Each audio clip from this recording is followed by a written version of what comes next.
Market trending होगा या फिर साइडवेज, ये कैसे समझें और किस तरीके से आज मॉर्निंग के अंदर मैंने आपको ये शेयर कर दिया था कि मार्केट इस रेंज के अंदर है तो यहाँ पर ट्रैपिंग जोन है, यहाँ पर आपका कोई भी सेलिंग का या फिर कोई भी बाइंग का थॉट आपका बिल्कुल नहीं होना चाहिए।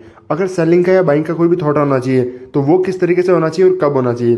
मैंने आपको कहा था 12 बजे के बाद में मार्केट कोई भी यहाँ पर ब्रेकआउट जो है सस्टेन करता है देन आपका बाइंग का थॉट होना चाहिए, या फिर नीचे की तरफ मार्केट आता है और यहाँ पर ब्रेकडाउन सस्टेन करते हैं तब आपका सेलिंग का थॉट होना चाहिए। तो इन सब के पीछे रीज़न क्या होता है, कैसे पता चलता है कि मार्केट ट्रेंडिंग हो सकता है आज या फिर साइडवेज हो सकता है। जब यहाँ से टॉप से अग्रेसिव यहाँ पर सेलर्स आए तो सेलर्स आए हैं तो मार्केट के अंदर उनको फॉलो थ्रू मिलना जरूरी है। मार्केट अगर ऑल टाइम हाई पर है, यहाँ से सेलर्स आए तो उनको अगर मार्केट को बेंड करना है, रिवर्सल करना है ट्रेंड, तो यहाँ पर उनके फेवर में ओपन होना जरूरी है, मतलब गैप डाउन ओपन होना जरूरी है। तभी उनको ओवरनाइट जो है मार्केट पोजीशन लेने के बाद में उनको प्रॉफिट दिखेगा और मार्केट में न्यू सेलर्स ऐड होंगे।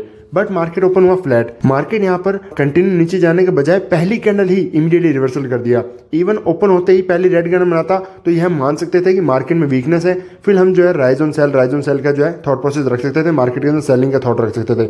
बट मार्केट ओपन हुआ इमीडिएटली पहली कैंडल यहाँ पर जो है ग्रीन कैंडल बना दिया और बहुत स्ट्रॉन्ग कैंडल बनाया।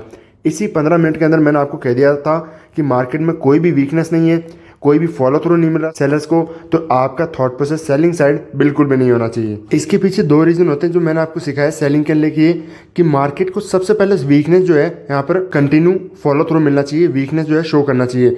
और सेलर्स अगर ब्रेकडाउन कोई सपोर्ट वगैरह ब्रेकडाउन करते हैं तो वहां पर उनको फॉलो थ्रू मिलना सबसे ज़्यादा जरूरी है। मार्केट के अंदर वॉलेटिलिटी कब आती है, मार्केट ट्रेंडिंग कब होता है, साइडवेज कैसे हो सकता है, उसकी सिचुएशंस क्या होती है, मार्केट में वीकनेस और स्ट्रेंथ को कैसे समझना चाहिए, ट्रेंड को आइडेंटिफाई करने के लिए और इंट्राडे के अंदर बाइंग और सेलिंग के सेटअप यूज करने के लिए कैसे मार्केट में सेलर्स को फॉलो थ्रू मिलता है, ये सारी चीज़ें, ये सारे पॉइंट जो है डिटेल के अंदर मैंने आपको एडवांस चार्ट ट्रेडिंग के कोर्स के अंदर डिटेल के अंदर बताई हैं, जो कि हमेशा मार्केट के अंदर फॉलो थ्रू होती हैं, काम करती हैं। तो यहाँ पर हमारा थॉट प्रोसेस क्लियर हो गया कि हमें सेलिंग कब करना है, मार्केट पहले जो है वीकनेस दिखाए, वहाँ पर फॉलो थ्रू मिले, सपोर्ट्स के नीचे ब्रेकडाउन करे, देन हमारा थॉट प्रोसेस होना चाहिए मार्केट सेलिंग के अंदर कन्वर्ट हो सकता है। अब अगर हमारा बाइंग के लिए क्या थॉट प्रोसेस होना चाहिए, मैंने कहा था कि 22,700 बहुत स्ट्रॉन्ग रेजिस्टेंस की तरह काम करेगा, मार्केट यहाँ पर सस्टेन करता है, देन 12 बजे बाद में 12 PM के बाद में कोई भी ब्रेकआउट वगैरह करता है, यहाँ पर ब्रेकआउट सस्टेन करता है, देन आपका थॉट होना चाहिए बाइंग साइड का।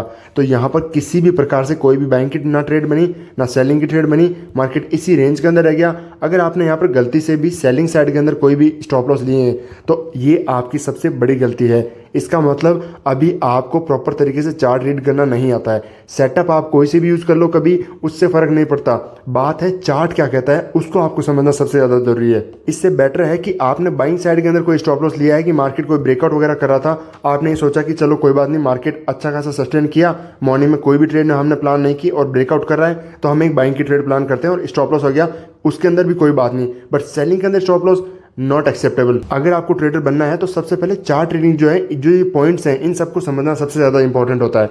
क्यों, मैंने कहा आपको 12 बजे के बाद में ट्रेड करना है, आपने बिल्कुल नहीं किया होगा, इससे पहले लॉस कर लिया होगा बहुत सारे लोगों ने। इसके पीछे रीज़न क्या होता है, बिलीव करने का।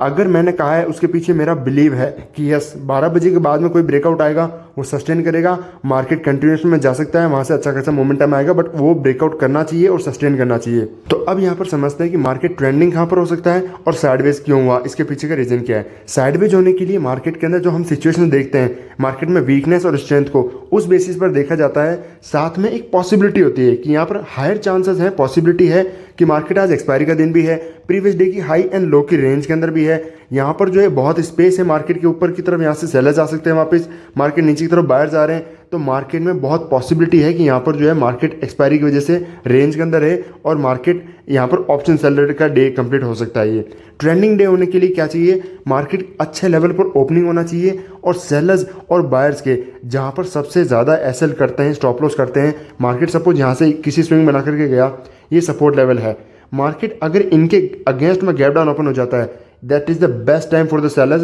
कि यहाँ से ब्रेक डाउन करें, इन सब के स्टॉप लॉस खाए और मार्केट में कंटिन्यूएशन में फॉलो थ्रू आ जाए। बट वहीं पर यहाँ से अगर मार्केट ब्रेक डाउन नहीं कर पाता है, फॉलो थ्रू नहीं मिल पाता है, तो यहाँ से बहुत शार्प रिवर्सल भी होता है। इन पॉइंट को, इन चीज़ों को आपको समझना जरूरी है। ट्रेंड डिपेंड होता है कि मार्केट के अंदर वीकनेस और स्ट्रेंथ कहाँ पर है। वीकनेस स्ट्रेंथ को बहुत तरीक़ों से समझा जा सकता है। सपोर्ट रेजिस्टेंस पर कैसे वीकनेस देखनी चाहिए या फिर कैंडलस्टिक के थ्रू कैसे देखनी चाहिए मार्केट के अंदर वीकनेस है या फिर स्ट्रेंथ। जैसे आप यहाँ पर देखने की कोशिश करो, मार्केट जो है इस रेजिस्टेंस के पास में है, यहाँ पर मार्केट हमें कैंडलस्टिक कहाँ पर देखनी चाहिए वो भी मैंने आपको जो है डिटेल के अंदर पहले एडवांस चार्ट ट्रेडिंग के अंदर बताया है। 1 2 3 4 5 6 7 8 कैंडल लगातार यहाँ बना रहा है। मार्केट ब्रेकआउट करने के लिए जा रहा है। 8 कैंडल बना करके कभी ब्रेकआउट करता है क्या?